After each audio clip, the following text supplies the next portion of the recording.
મોરબી જિલ્લામાં ચાલુ વર્ષે રવિ પાકના મોટા પ્રમાણમાં વાવેતર કરવામાં આવ્યું છે।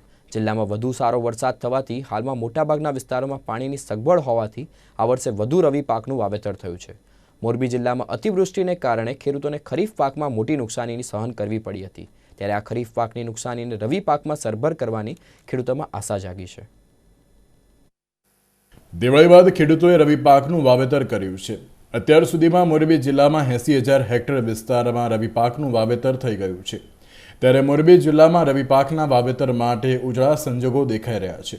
જિલ્લા ખેતીવાડી વિભાગના સત્તાવાર આંકડા અનુસાર સૌથી વધુ હળવદમાં પિયત વિસ્તાર હોવાથી 15,930 હેક્ટરમાં રવિ પાકનું વાવેતર થયું છે, જ્યારે વાંકાનેર તાલુકામાં સૌથી ઓછું 1,605 હેક્ટરમાં વાવેતર થયું છે। આ ઉપરાંત મોરબી તાલુકામાં 11,740 હેક્ટરમાં અને ટંકારા તાલુકામાં 7,615 હેક્ટરમાં તેમજ માળિયા તાલુકામાં 2,750 હેક્ટરમાં રવિ પાકનું વાવેતર થયું છે। અત્યારે મોરબી જિલ્લામાં મુખ્યત્વે ચણા, ઘઉં અને જીરું આ ત્રણ મુખ્ય પાક છે।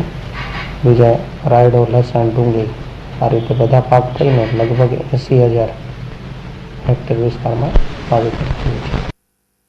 હળવદ તાલુકો જિલ્લામાં સૌથી વધુ પિયતવાળો વિસ્તાર ગણાય છે, કારણ કે હળવદ તાલુકામાં 3 કેનાલ નીકળે છે, એટલે સિંચાઈની સુવિધાઓ વધુ હોવાથી હળવદ તાલુકો દરેક વાવેતરમાં જિલ્લામાં મોખરે રહ્યો છે।